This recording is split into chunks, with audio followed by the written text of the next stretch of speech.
What up guys, Chris from the Unrelenting Brush checking in with you today. I've got a new video for you which is going to be something a little bit different from the normal tutorial. Today I'm going to be talking to you all about the beginning setups for using an airbrush. So this is a video that's been requested for a good long while and what I've been meaning to do for a good long while. Airbrushing is a game changer. It genuinely will turn your hobby up to 11.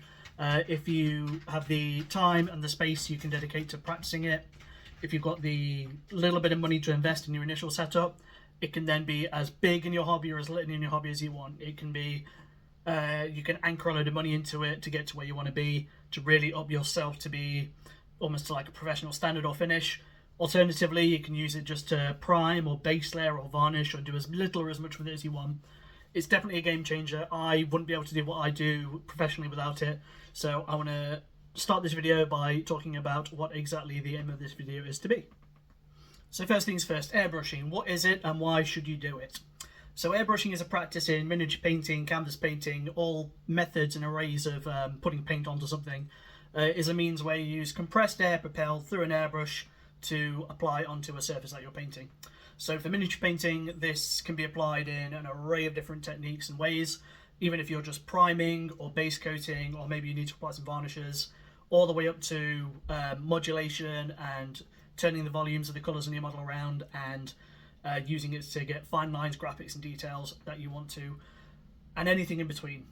It's one of those things where, again, like I said at the start, you can invest as much time and money into it as you want to. Alternatively, you can just use it for the basics and it will still turn your hobby around. So I've been airbrushing for 5 or 6 years now. When I started, we didn't have Colour Forge. We only had a few colours from Citadel or the Army Painter, and the Army Painter sprays of shit. So if you wanted to have an army or a group of models painted all in one colour quickly, you would have to do it by brush if the sprays weren't available, and it was a nightmare. It would clog up detail, you would thin it with water to the point where it's too thin, it would kill your brushes, and it made army painting a lot more difficult, even in just the 5 years since I started out, to be infinitely more difficult then compared to now. So this airbrush will let you prime models. This one not so much, but I'll explain that why later on. It will let you put an entire colour down across an entire army quickly. So if you've got 20 Imperial Fist Mark 6 Space Marines to paint up, you can spray them all yellow and get that done in about 10-15 minutes with drying time. You can use it to apply enamels and other various effects with varnishing to protect the surfaces and do what you need it to do. And it's never ever going to replace these. These are standard. They are static. You need this to do what you want to do if you want to paint miniatures. What it can do is use less of this for the bigger jobs, and also make this do a lot less work because this does a lot of it for you. It speeds up a lot of projects. It is a great skill to refine and learn. And again, it's one of those where if you're more of a casual hobbyist, you will be able to use this to prime on a rainy day. If you want to up your game to be a little bit more competitive painting or professional painting, whatever you want to do, it can do a lot to help you get to where you need to be. So why do it? It saves time, it refines a new skill, it lets you achieve effects you couldn't achieve with a brush, or if you could achieve it with a brush, it will take forever and ever and ever with multiple layers and glazing to get those nice smooth transitions from one colour to another. So it's essential for me and what I do because I paint a lot of models weekly. I paint anywhere between 50 and 100 models a week. I couldn't do that without this. Could I manage without this if I was just doing a Blood Bowl team a month or casually hobbying, you know, half an hour every other day at home? Absolutely. However, if you can get one of these, you should, and I'll explain why. So common misconceptions about airbrushing, and I was 100% guilty of these before I started out. It's ridiculously expensive. It's ridiculously hard to learn and get good at. And it's stupidly difficult to maintain and keep to the standard you need to use it. All of those simply aren't true. So in terms of cost, if you want to start with airbrushing, there's a few ways to go about it. You can drop to £300 on a nice big compressor, on a really nice kind of Badger or Sotar airbrush, and you know, all the odds and sods you need, all the thinners and flow improvers. Alternatively, and what I would always recommend, especially anything new you want to try out, especially if it's a hobby as financially tasking as miniature painting can be. It can be as cheap as you want it to be or as expensive as you want it to be. It comes down to you and what you want to spend. I would always recommend with airbrushing going as cheap as you possibly can. You can buy compressor with airbrushes in dirt cheap kits on Amazon or any big online retailer, where the compressor is about £80 and it normally comes with an airbrush or two free. Start with one of those and hammer the fuck out of it. Use it, smash it, wreck it, find out if it's for you. If you can look after that cheap/free airbrush after a few weeks of painting with it solidly, you can then think about maybe upgrading and getting a name branded one. So you can get started with the basics, which I would consider to be your airbrush, your compressor, a box to spray in, which again could be an official spray booth like what I have. It could be a cardboard box that you've hollowed out and pressed up against a wall. You're also going to need some flow improver and airbrush thinner, and I'll explain the difference between those later on. You're going to need some airbrush cleaner to keep your brush clean, and some paints required to paint. You can use conventional acrylic paints. You can use the base layers from Citadel or your AK Gens or your Army Painters. The name brand airbrush paints are great. They're very convenient. They require a lot less fannying about, especially when you're learning, which is always helpful. But I appreciate if you've spent 100 quid on paints that you've built up over the years, you're not going to then want to drop 30, 40, 50 quid on a new set of paint. So practice thinning those down, which again is a good thing to learn with your flow improver and your thinner. And from there, I would say you could probably get started airbrushing for about 100 quid. And that's, for a lot of us, a couple of model kits, which is frightening to think about, a couple of model kits over a month or two. If you're intimidated by your backlog and you're worried about, I'm never going to paint this all, it's too much, I'm feeling overburdened, it's stressing me out, don't buy any model kits for a little bit, buy one of these. It could, and I'm willing to bet 60% of the time will, turn your hobby around and make it a lot easier and a lot less intimidating for you. The second misconception is that it's hard to learn to do. So like anything, the more you do it, the better you get. So practice is key. The trick is to learn how to thin your paints down. So if you're thinning down your non-air acrylic paints from your Citadels or your wall paints or whatever, practice with those. Practice on a sheet of paper, on a bit of cardboard, on some old models you don't care about. If you've got an old like tank you've wrecked and don't use, or even a bit of scenery, practice on that. It's absolutely perfect for that. When you know how your paint should look coming out of this onto what you're hitting, distance, consistency, PSI, from there you can then practice on models and go from there and try new things. It's point and click. The best way you can describe it is you literally point and click. The trickiest bit is hand-eye coordination, so understanding where you're pointing this on your model at a distance. So you can hold it here and think, cool, I want to get his face. But it's going to take you a while to understand the distance and where exactly you want to position it to get there. So again, practice on some tester stuff first and go from there. Once you're able to sort your hand-eye coordination out and put paint where you want it on the model, it's then make sure you've got your consistency correct and your PSI correct, knowing that you don't want your paint to spit and leave splatter marks all over it. Likewise, you don't want to soak it and have it pool and stretch everywhere in spider web. You'll eventually get to the point where you understand how the paint should look hitting the model and then how you want it to progress from there. Likewise, the big obstacle you're going to come against is, especially if you're not using specific air paints, is understanding that the pot of Mephiston Red you bought yesterday and the pot you've had for 5-6 months are not identical. They're going to be a slightly different, tiny slightly different shade of red. There might be a slightly different consistency. It's understanding how to thin the paint regardless of the brand or kind of the intent of that paint to know how you want it to look on your model, which you do by thinning, testing, getting your lines right, and going from there. If you're just priming or varnishing or doing base layers, it's really easy. It's again all about understanding what you want your consistency of your paints to be and going from there. Once you've done that, it's then maintenance, which is point 3. So point 3, ridiculously hard to maintain and clean. This was the biggest thing that put me off ever having an airbrush, and it's one of the biggest things when I tutor people around airbrushing that they always say is that, oh, I'm scared of putting paint in it and messing it up. This is designed to have paint put in it. It's going to get dirty. You're going to clog it. It's going to piss you off. That's fine. We will learn how to clean it and tidy it, and from there, once you know what the problem is, you'll be able to go and use this as a pro. So the main thing when cleaning and maintaining an airbrush is understanding that 98.9% of the problems, if it's not doing what it's supposed to, is dirty and need to clean. Now, the other misconception is that when you use it, you need to take it apart and do a deep clean and get your nozzle spike and your pipe cleaners and give it a really good rinse and have it looking shop new by the end of it every time you've used it. Simply isn't true. So, like cars, it'd be nice if they retained their value and didn't wear down and lasted forever. They don't. anything with mechanical moving parts, like an airbrush, gets worn down, gets used, wear and tear, it's going to happen. Once you understand that, you're good. You can invest big bucks in name airbrushes. Like, this is a Renegade Chrome. This is my absolute workhorse powerhouse airbrush. I think I bought it for about 100 quid 4 or 5 years ago.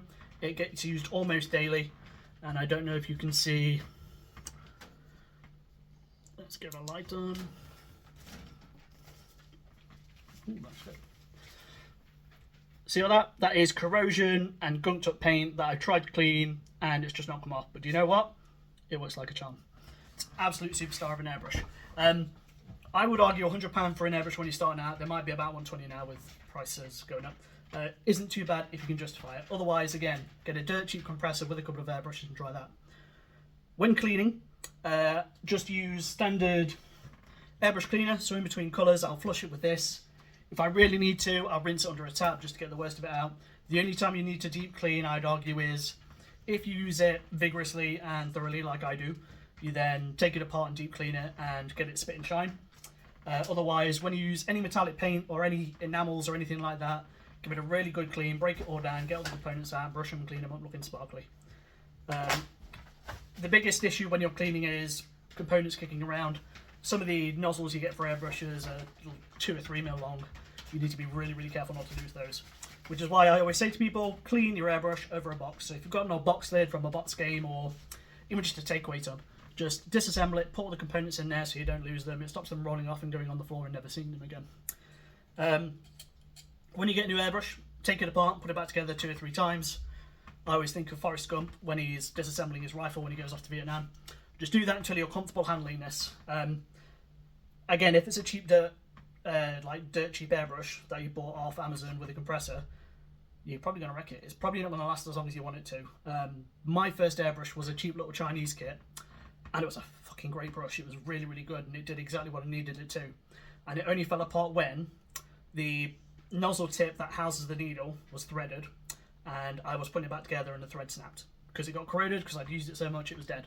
But from there, I had the confidence to know how to use an airbrush and how to look after it, and I decided to fork out a few more bucks for a big one, which was this one. And that was 5 years ago. And again, I use it daily. I use it for hours and hours on end. It gets thoroughly cleaned and broken down. And I say looked after. Again, they are not going to look shop new after you've used it as long as I've used this one. So as long as you look after it and keep it clean to the best of your abilities, just don't leave any paint in it. Keep it moist when you're working. Use lube. Gun lube's quite popular for a lot of people. Airbrush cleaner from Medea or Vallejo. And then, yeah, just make sure you don't leave any paint in it. Rinse it out, make sure it's all good to go. And, yeah, keep it safe. Don't bend your needle. So that's 3 common misconceptions around airbrushing for people who don't do it yet. We're now going to talk about the biggest barriers for airbrushing. So the biggest things that stop people from giving it a go or trying it, or maybe they're a little bit apprehensive about. So we've discussed the barriers of using it, maintaining it, keeping it clean. We know that's not a big issue now. The main barriers are price, space, price and space. So price-wise, again, I will say it again, and I will stress this several times. Go cheap. Start dirt cheap from Amazon. If you can get a compressor with a couple of airbrushes for less than 100 quid, buy that. Wreck that brush, drive it to the ends of the earth, spit paint through it until it can't possibly spit anymore. Once you know how to look after that and you've got the ability to start basing, priming, maybe do a few little bits of modulation, some zenithal highlights, look at buying a bigger one. The issue with that is that you're then looking at about 100 quid for a decent brush, and again, this is about 100, 120. There are people out there who will just go and buy like £300-400 worth of stuff immediately off the bat, which is fine if you can do that, I commend you, but then if you wreck that brush or something goes wrong and you get frustrated, you're then sitting on 400-500 quid worth of stuff that you don't want to touch because you're upset or frustrated and it's just not working. So always start cheap, and if you try the £80 setup and you don't like it, shit out of luck, 80 quid, flog the compressor for half the price you bought it for, take the loss. But I would always recommend doing that instead of forking out the big bucks for the big compressor and the big named airbrushes. If you have a setup, if you've spent money on it and you need a hand, drop a comment. If I can help, I will. If you want some tuition, get in touch and check out my website. I offer airbrush tuition. I've been doing a lot of that lately, because if I can help you, I would absolutely love to. The other main barrier for airbrushing is space and location and setup, we'll say. So I've got a big booth which I use for airbrushing. The booth's important because it catches all those particulates you throw in the air. If you're throwing varnishes and polyurethane primers around, you don't want to breathe that shit in. You want it to hit the inside of the booth and stick there. I've got a respirator which I use when I'm doing the big nasty jobs. Again, I've got a dedicated workspace of a studio where I can do all the airbrushing I need to do. I used to airbrush in the house, and it would be amazing how much dust and particulates would hit the air and then settle on stuff. It's not great for a family environment, I would say, especially if you're doing lots of airbrushing in big volumes. If you're like in competitive paint and you're doing a model a month or every other month, you're going to be okay. You might use it for the bad stuff like carcinogenics semi-regularly in small volumes, but because I do hundreds of models a week, I do lots and lots and lots, and it's all over the air. So I wear a respirator, I have the windows open, I've got a well-ventilated space with fans, which is great. Again, if you're looking to do a lot of airbrushing in a dedicated space, make sure it's in a room with lots of ventilation, away from little mouths and little lungs, and don't upset the missus, and don't lose the deposit on your rent because you've got paint particulates everywhere. Once you get aside from that, if you can afford a bog standard setup or even a little level up setup and you've got the dedicated space, there's not a lot stopping you getting involved. Again, the misconceptions of it being ridiculously expensive and hard to do and hard to maintain, like all things, like you probably picked up a Space Marine at one point and didn't know how you were going to paint it, and now you're at the step where you want to up your game and start airbrushing. So there's nothing that we can't do with a little bit of practice and a little bit of hobby knowledge that we share amongst ourselves as hobbyists. And with that, we're going to go on to the next part of the video, which is, what do I need to get started? So again, the dirt cheap kit off Amazon, which gets you the compressor and the brushes normally.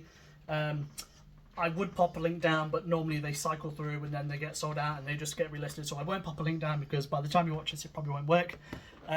Drop a comment or drop me a message on my Instagram or on my Facebook or on my Patreon and send me a link to a kit you're looking at and I'll tell you if it's any good or not.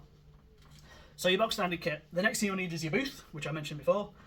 You'll then want thinner and flow improver. So here we have thinner and flow improver. Now, the difference between those is flow improver increases the drying time. It's a retarder which helps the paint not dry as quickly. So that's important because A, when we're spitting it out of our airbrush and it starts to dry before it hits the model, it splatters and dries and can add texture and it's not great. That enables it to flow smoother, and that's how we get those beautiful smooth blends from one colour to another. Thinner is more suited for thinning down non-airbrush paints to be able to use through an airbrush. It thins them down with a medium. If you have to pick one, I would say go for the flow improver because it can just thin those paints down that you need to brilliantly. But normally I do a little bit of each. I'll do a 50-50 split. So if I'm mixing Mephiston Red, the non-airbrush version, I'll do 4 drops of that and 1 drop of thinner and 1 drop of flow improver. Now again, I stipulated this before, no one paint you buy, even if it's exactly the same bought 6 months later, is going to be identical to it in terms of consistency and sometimes even colour. Eventually you'll find what works. We'll go through some examples of how you want it to look when you're airbrushing a little bit later, but just understand that one mix you've done 6 months ago might not match the one you do later, but we'll tweak it and get there and know how we want it to work. From there, so we've got our airbrush, compressor, booth, thinner, flow improver, cleaning kit. You can buy dirt cheap cleaning kits again on Amazon, which consists of a set of pipe cleaners and a needle nozzle. Needle nozzle is normally a little brass tube which you unscrew, and it's got a very, very thin sharp needle which you use to clean out the accumulated paint and the nozzle of your airbrush. When you do a deep clean, you can just use soapy water or airbrush cleaner. What I tend to do, and if you've got an issue with this, leave a comment, I don't really care, it's not done me any harm. I get a little bit of methylated spirits in a tumbler. I then submerge the disassembled airbrush up to the cup, so the needle housing, the nozzle, and the body of the airbrush, so the cup's fully submerged in methylated spirits, and I leave it in there for 10 minutes. I'll take it out, brush it with an old toothbrush, use my pipe cleaners, use my needle nozzle, and that normally gets all the paint out. If it's still got some on there, I'll dunk it in for another 10 minutes, take it out and do it again. Don't leave it in meths any longer than that because the rubber O-rings and seals in your airbrush will melt. Full disclaimer, you probably shouldn't do this. If it melts your airbrush, I'm sorry, don't do it. I do it because I don't care.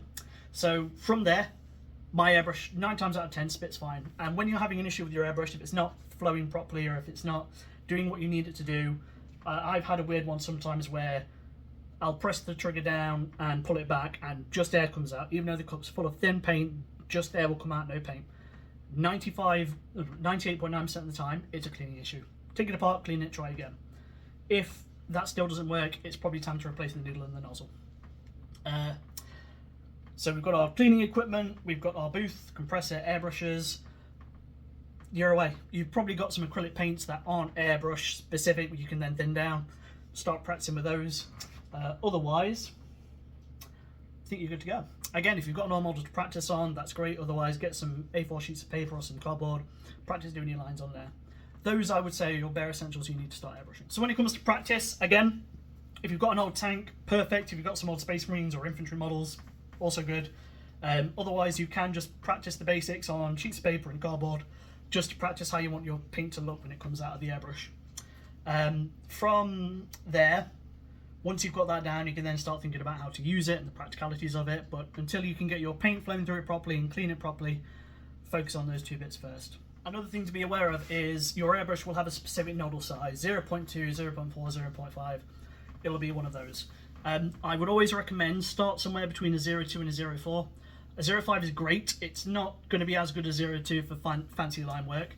However, the only issue with the 0.2 and around that region is it's very difficult to prime with. In my experience, I've used Vallejo polyurethane black primer a lot. It's great, but as soon as you've done 10 seconds, 15 seconds of airbrushing with that, it clogs. That's because the polyurethane dries inside of it and clogs it because the nozzle hole's so small. Then you've got to clean it, take it apart, do it again. That's why 9 times out of 10 I will prime with colour porter rattle cans. A, because they're great, and B, it's a lot easier to prime 20 Space Marines on a spray stick with a can than lining up each one with an airbrush. Done, done, done. There's also less wear and tear on the brush and less time needed to clean any clogs because of the polyurethane. If you've got a 0.5 nozzle, that tends to be better for priming. I've used Badger, Style and Res primers. They're good, but again, they do clog sometimes. If you've got an airbrush primer that you recommend, let me know. I'd love to give it a try. All of my airbrushes are 0.2 nozzles. You can buy sets of needles, nozzles, and needle housings, which can vary in size. So you can have a set, a 0.2, 0.4, 0.5. Swap them out as you need to. I personally get by with everything I need to do with the 0.2 because I'm not fussed about priming with my airbrush. That'll do. So with that, I'm going to head over to the airbrush booth now and I'm going to show you what you want your paints to look like when you're starting out airbrushing. Right guys, so we're ready to start doing some airbrushing. I'm using my Renegade Chrome, which again, my old faithful. I've had it for well over 5 years now. It's all corroded and rusted inside the cup, but you know what? It still works an absolute treat. Maybe one day I'll treat myself to a new one, but if it still works, why change it? So what we're going to do, we've got a little bit of paper here, which we're going to try and practice some lines on. So what we do, another essential purchase, I would argue, is a quick release valve. So normally you would have to screw this onto the thread of the actual airbrush. On, work, right, I'm finished.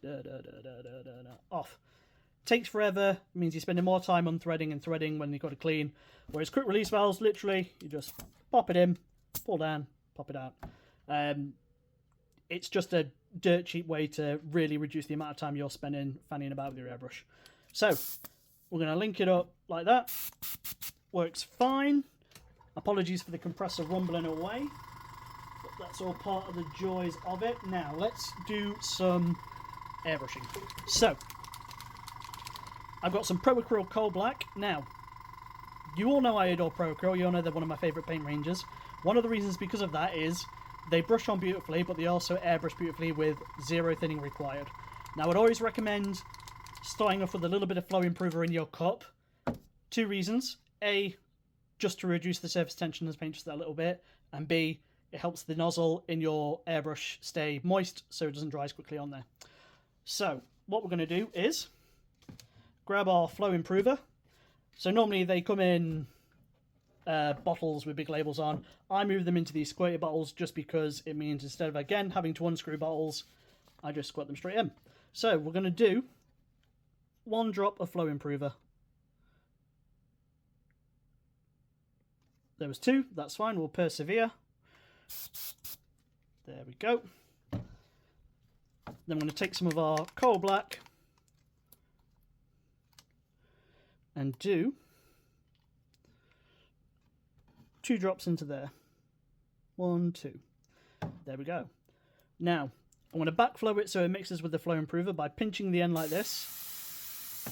Trigger down and back, and you'll see it starts to bubble up. That's because the air can't flow out because I'm blocking it, which pushes the air back and mixes the flow improver and the paint in there. Easy peasy lemon squeezy Jill. So, there we go. That should do nicely. Now, if I start doing little lines. Now, there's a few factors to consider. Up there, it's very, very splattery and weak because I'm too close to it. And the paint's drying immediately and splattering. The further I pull away, the neater our lines get. So, if you imagine this as a model, you'll find your point of preferred distance, like that. And I'm getting gradually closer and getting those lovely thin lines like that. Perfect. Now, if you go too close and just blast it, far too much paint, splatters everywhere, it's not good. If you're too far away, it splatters everywhere, doesn't look good. So, you need to find the distance where you want it to hit your model. Now, you'll notice whenever I start, first thing I do is turn away and spatter.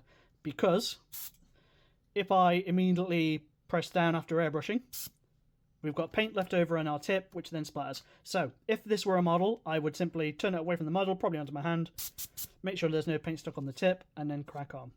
So from there, again, we'll go and find our distance and get those lovely lines like that. Now, PSI. PSI is the pressure in your compressor, which causes the air to come out of your airbrush. I set mine between 15 and 20, depending on what I'm doing, depending on how it's flowing. You don't really want to be any higher than 22, 23. If you find that works for you, cool, leave a comment. I'd love to know more about it. But otherwise, anywhere between 15 and 20. The less PSI, the slower the paint comes out.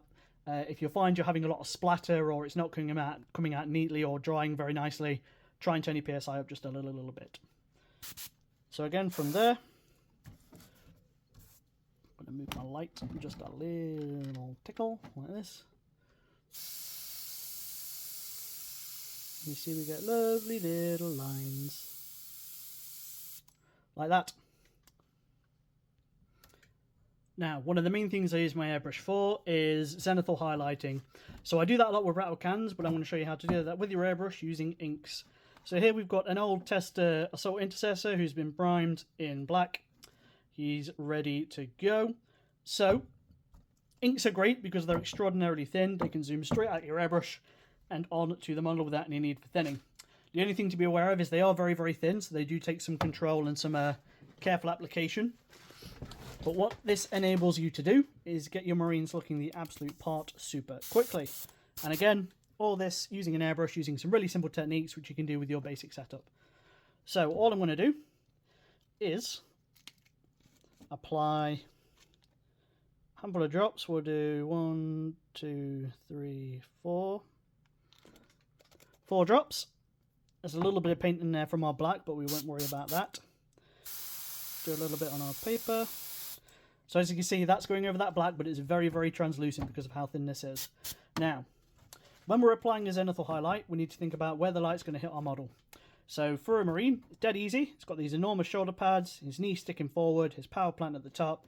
He's not got a head because this is what I used to show how to paint head separately, so don't worry about that. So all we're going to do is gently, selectively put some highlights down. So the airbrush is about 6 inches away, and we're going to very gently push down, trigger back, like that.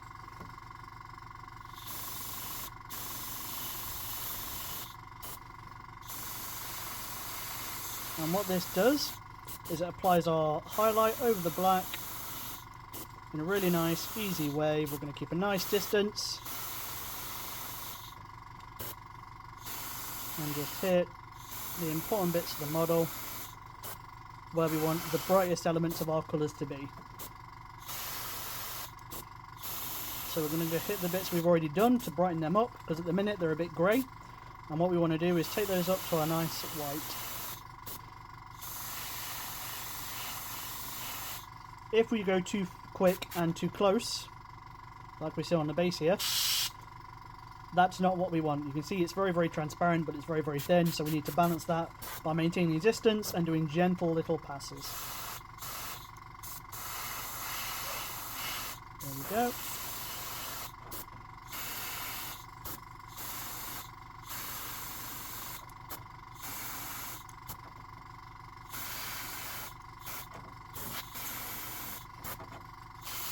Now the joy of doing this with an airbrush instead of a rattle can is you can be really selective in where you want these highlights to be, and you can push the volumes a lot easier than you can with a spray can. So for instance, we want the underside of his backpack to be quite dark, but we want down there at the edge of the leg to be brighter because that's sticking out more. It's where the sun's going to get more of, so it allows us to do a lot more interesting colours with our ink. And you can up this as much as you want. You can do as few as you want. You can really set some moody lighting with this by having a few not so bright white highlights, so that when you hit it with a colour you get very moody, atmospheric, shaded lighting on there, and it looks really, really cool. It's dead easy to do. It's really good for learning to practice with an airbrush, especially when you're working on your hand-eye coordination.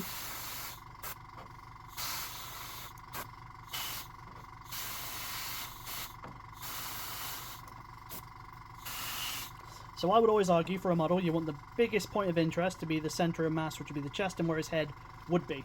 So we want the brightest points there. So I'm just going to up those just a little bit.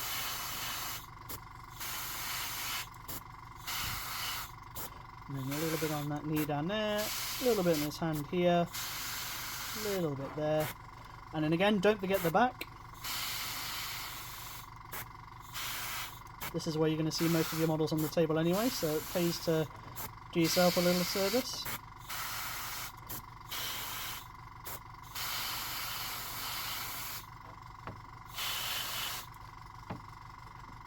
That'll do. So we've got our white highlights down. I'm going to leave that to dry, and then I'm going to hit it with a ink / speed paint / contrast. I've not decided what colour yet, so bear with me. So here we go, we've got our volumes done with our white ink. I've probably gone a little bit too bright with it, but for the purposes of video I'd rather it be too bright than too dark. If I hold him upside down, you'll see just how dark he is in all those nooks and crannies and crevices where our primer's hit but our ink hasn't. So with that, we're now going to cut some colour on him. I've gone for Ball Red. He's going to be a Blood Angel, obviously, because it's a beautiful colour to use on an airbrush. You don't need to thin it at all, and it goes over an ink fantastically.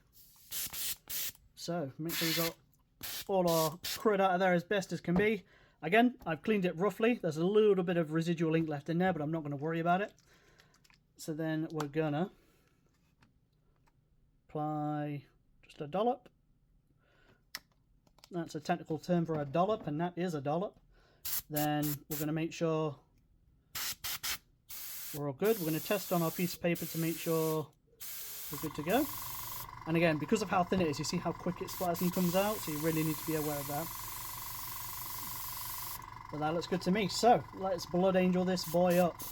Now I'm going to maintain a distance. We're going to do light, gentle passes, just so that we don't pull and get any of this blotchy nastiness that we see sometimes. So really nice, good distance, about 6 inches, from a directional down, top down, and instantly it does exactly what we want it to do and looks absolutely great. Now in theory this works with any contrast or speed paint. I found the newer ones, the ones with the higher pigmentation, the kind of second wave of them that came out, are a little bit better. The other ones can be tea stainy, they pull a lot quicker, whereas these, I don't know if they've got more detergent in them which helps them flow and stay rapid constantly.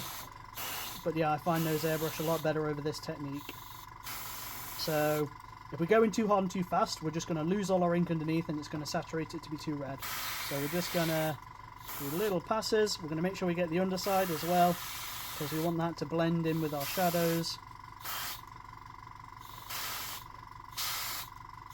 And again, I'm not getting too close.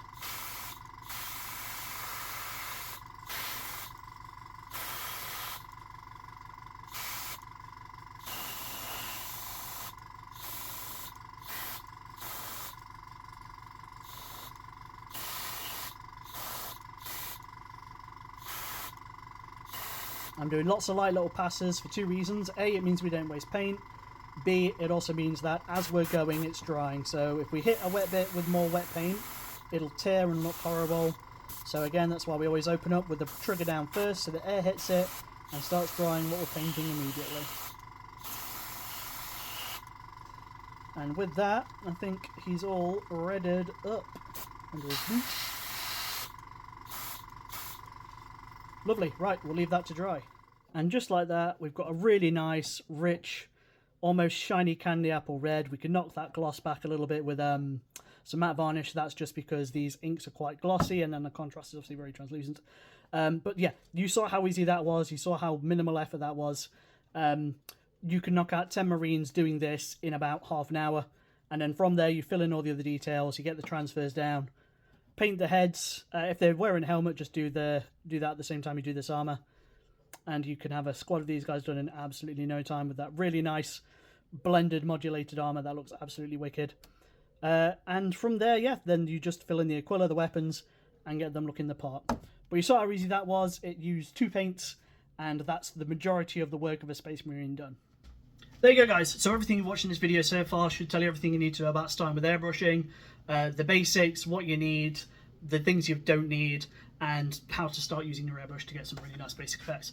So we've got our starter Blood Angel here, who looks awesome. I did an Imperial Fist for a tuition with a client not long ago, and you can see just how rad that yellow looks blended into the black. You can always use what I've shown you to get your consistency down to start painting some nice camouflage effects on things like this Tiger for bow action, or alternatively your tiny tanks for Legions Imperialis. There we go. Thank you very much for watching, guys. Hope you enjoyed that. If it's helped you at all, I'd really, really appreciate it if you let me know. If you want more videos like this, explaining things about painting, I'd love to help. If there's anything you want to pull me up on, leave a comment. I might ignore it, we'll see. But if you've enjoyed this content, don't forget to like, comment, subscribe. I have a Patreon where you can come and sign up, and for just £3 a month, you get 3+ tutorials a week, access to a giveaway, access to a Discord, and to become part of a community that's awesome and all focused around positive hobby endeavours. Thank you very much. Have a fantastic rest of your day. Peace!